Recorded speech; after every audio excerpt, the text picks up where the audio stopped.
मेरे देश के एमपी है, मेरे देश के, और मैं देश के प्रधानमंत्री से सवाल पूछूंगा आप होते कौन है, वरना मैं आप पे और आपके चैनल पे मानहानि का मुकदमा ठोकूं। तैयार है इस बात के लिए? झूठ बोलेंगे तो आप पे मानहानि का मुकदमा ठोकूंगा। बंद का जो देश की मीडिया जो कहे भले ही असफल रहा है, लेकिन ये बहुत ही सफल रहा है, क्योंकि भारतीय जनता पार्टी की नज़र में और देश की दलाल मीडिया की नज़र में वो प्रोटेस्ट सफल होता है जिसमें दंगे और फसाद होते हैं। ये प्रोटेस्ट शांतिपूर्वक तरीके से हुआ, देश के किसान ने शांतिपूर्ण तरीके से भारत बंद का आह्वान किया और इसमें संयुक्त किसान मोर्चा और देश के तमाम बड़े बड़े किसान आंदोलन के नेताओं ने इसमें हिस्सा लिया, भाग लिया, और पूरे देश की जनता ने इस आंदोलन को, इस भारत बंद को समर्थन किया, इसको सपोर्ट किया।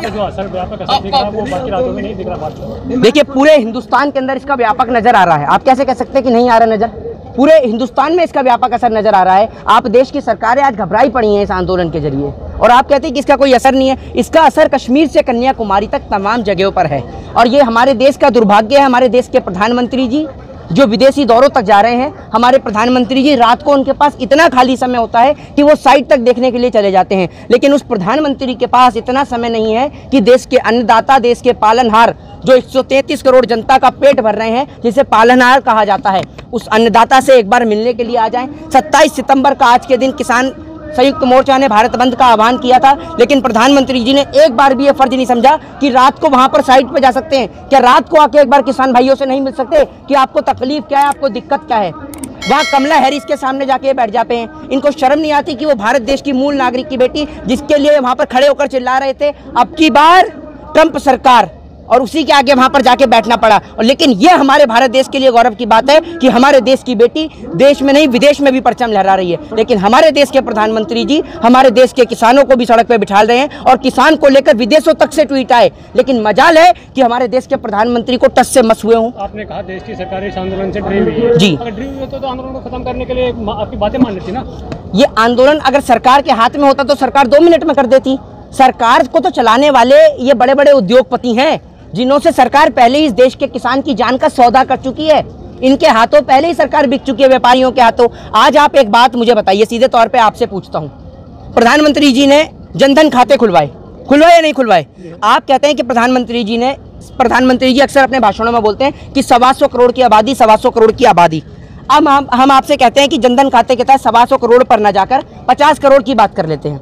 50 करोड़ लोगों ने अगर जनधन खाते के तहत अपना खाता खुलवाया, तो आप एक बात मुझे बताइए कि टोटल खाते में कितना पैसा आया? आप इस बात को मुझे बताइए। टोटल आया जितना भी आप लगाइए, मल्टीप्लाई कर लीजिए 50 की 500 से कि कितना पैसा है, जीरो लगाते रहिए जितनी आप पे जीरो हैं। लेकिन एनपीए के तहत देश की सरकार ने किसका कर्जा माफ किया? किसका कर्जा माफ किया? बोलिए ना आप क्या डरते हैं? बोलिए। उद्योगपति का नाम बताइए ना। उद्योगपतियों को मत बोलिए, उद्योगपति। सिर्फ एकमात्र अंबानी जी का कर्जा माफ किया, वो भी कितने का? 3,16,500 करोड़ रुपए का कर्जा प्रधानमंत्री मोदी जी ने अंबानी का माफ किया। किसान के कर्जे के लिए जब बात आती है तो सरकार ऐसे मुंह फुला के दिखाती है, सरकार ऐसे ड्रामा करती है। सरकार किसान को 5 किलो गेहूं, 5 किलो चना क्या दे देती है, उस पर एहसान दिखाती है। एक बात आप मुझे बताइए, सरकार जो एमएसपी है वो बड़ी बड़ी कंपनियों के लिए क्यों नहीं लागू कर देती? डरती है सरकार बड़ी बड़ी कंपनियों के लिए एमएसपी लागू कर दे आज। और ये 3 लाख करोड़ वाली जो बात है वो यहीं तक खत्म नहीं हुई है। ये 3 लाख करोड़ वाली बात बहुत लंबे सिरे तक चलती आ रही है। प्रधानमंत्री नरेंद्र मोदी जी ने कहा कि नोटबंदी के बाद इस देश के अंदर 3 लाख करोड़ रुपया काला धन के तौर में रूप में भारत में आया। तो एक बात आप मुझे बताइए, हूं तो बड़ी तेजी से कर रहे हैं आप, अगर 3 लाख करोड़ रुपया नोटबंदी के बाद इस देश के अंदर वापस आया तो 1 लाख करोड़ रुपया हमें जापान से मेट्रो के लिए क्यों वापस देना पड़ा? इस सवाल का जवाब आप में से कोई पत्रकार मुझे दे दे, बताइए। आज किसान सड़क पे बैठा है, हम किसान के लिए जस्टिस की मांग करते हैं। एक बेटी के साथ बलात्कार हो जाए उसके लिए जस्टिस की मांग करते हैं। हम कब तक ये कहते रहेंगे वी वांट जस्टिस है? हम ऐसी सरकारों को चुनते ही क्यों है कि जिनके आगे हमें गिड़गिड़ाना पड़े। आज सुनिए जी, आप जस्टिस की बात नहीं करते जी, आप टिकट की बात करते हैं कांग्रेस से जी या सपा से जी। अच्छा अच्छा, इसके लिए रोड पे आपके पिताजी ने आपको कितना पढ़ाया है? अपना नाम बताइए। दा मिथिला से पूछ रहा हूँ और सभी लोगों से कहूंगा इनकी एक बार डिग्री तो आप लीजिएगा। आपके पिताजी ने आपको कितना पढ़ाया है? आज यहाँ पर भारत बंद के लिए आए या टिकट दिलवाने के लिए आए हैं? आप डिप्टी मजिस्ट्रेट लगे, कलेक्टर लगे हैं? अरे सुनिए मेरे, सुनिए, अरे भैया सुनिए, आप कितने टाइम से मेरे इंटरव्यू कितने टाइम से सुनते आ रहे हैं आप मुझे? आप एक बार बताइए, 20 साल की उम्र में किसको टिकट मिलता है? जरा ये बताइए आप मुझे। आप बताइए। मैंने बोला कि अभी आप टिकट लेना चाहते अरे भैया मैंने आपसे पूछा 20 साल की उम्र में टिकट मिलता है? कितनी साल की उम्र में मिलता है? वेट करेंगे, 4 साल के बाद लेंगे आपको ना टिकट की, सुन तो लीजिए टिकट का भी अगर आपसे पूछना तो आपको ये भी नहीं पता होगा।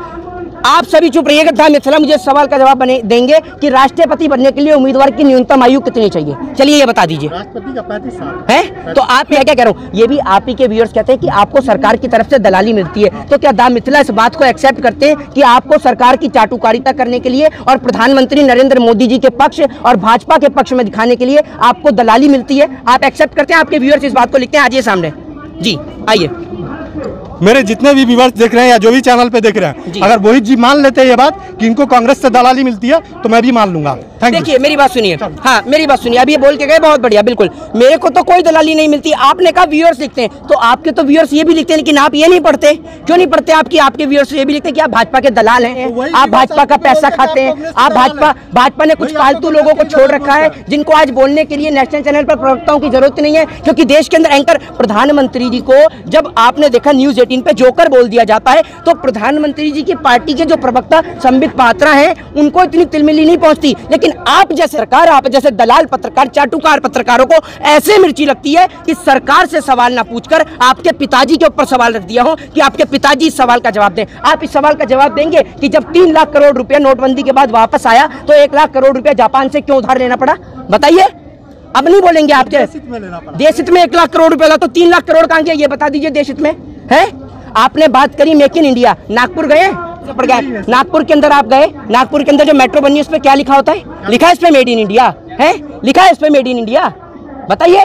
मैं गया ही नहीं बिना हाँ तो जाकर देखिए ना। जो स्किल इंडिया की बात करते हैं, आज पेपर लीक सरकार करवा रही है, जिसके कारण ये स्किल इंडिया नहीं ये किल इंडिया बन रहा है, जिसके अंदर युवा मर रहा है और जिसके अंदर किसान भी मर रहा है। और आप क्या दिखाते हैं कि पब्लिक नहीं है। खुद आकर के और पेपर लीक किए हैं। कौन? मोदी जी। मोदी जी अरे मोदी जी तो कहाँ से करें? मोदी जी तो अपनी डिग्री सामने, सुन तो लीजिए, ये जिम्मेदारी किसकी होती है?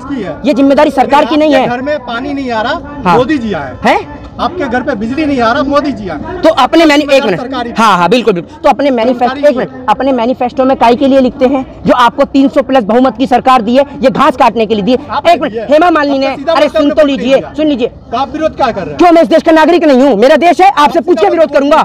हेमा मालिनी, सुन तो लीजिए, हेमा मालिनी गेहूं काटने के लिए आती है। आप तो नहीं आ रही हेमा मालिनी गेहूं काटने के लिए है? आपका भी क्या है? कहाँ? काटने? अरे मेरी बात छोड़िए, मेरी सुनिए, सुन तो लीजिए। तो क्यों नहीं पूछ सकते? आपको तो बड़ी दर्द हो रहा है, आपके दिल में इतना दर्द उठ रहा है कि मैं सवाल मोदी जी से, हेमा मालिनी से, उनके सांसदों से ना पूछ के आपसे पूछूं है? मेरे देश के एमपी है, मेरे देश के, और मैं देश के प्रधानमंत्री से सवाल पूछूंगा। आप होते कौन है? अरे भैया आप होते कौन है? आपको एक बात मुझे बता तो, क्यों पूछेंगे? मैं तो अपने हिंदुस्तान के लिए पूछूंगा, क्यों नहीं पूछूंगा? मैं अपने देश के किसान के लिए पूछूंगा। किसान यहाँ खड़े हुए हैं, आपको बड़ा मजा आता है क्योंकि आपको इतना दर्द हो रहा है, मोदी जी से ज्यादा दर्द और तकलीफ आपके सीने में हो रही है। आज अगर मोदी जी को गलत बोल रहे हैं, क्यों? राहुल गांधी को क्यों आप बोलिए? अरे राहुल गांधी है कौन? बताइए, चलिए बताइए कौन है राहुल गांधी? तो आप ही बताएंगे। नहीं मुझे तो नहीं पता। राहुल गांधी कौन से विपक्ष के नेता हैं भैया? राहुल गांधी, ये राहुल गांधी कहाँ के प्रधानमंत्री हैं, कहाँ के राष्ट्रपति हैं? बताइए मुझे, बताइए। आपके पार्टी के, हम क्यों बताएं? अरे मेरी काय की पार्टी? अगर सुनिए, इस बात के लिए आप दिखाइए कि मेरे पास कौन सा पोस्ट है, वरना मैं आप पे और आपके चैनल पे मानहानि का मुकदमा ठोकूं। तैयार है इस बात के लिए? झूठ बोलेंगे तो आप पे मानहानि का मुकदमा ठोकूंगा। जानते हैं मानहानि का मुकदमा क्या होता है?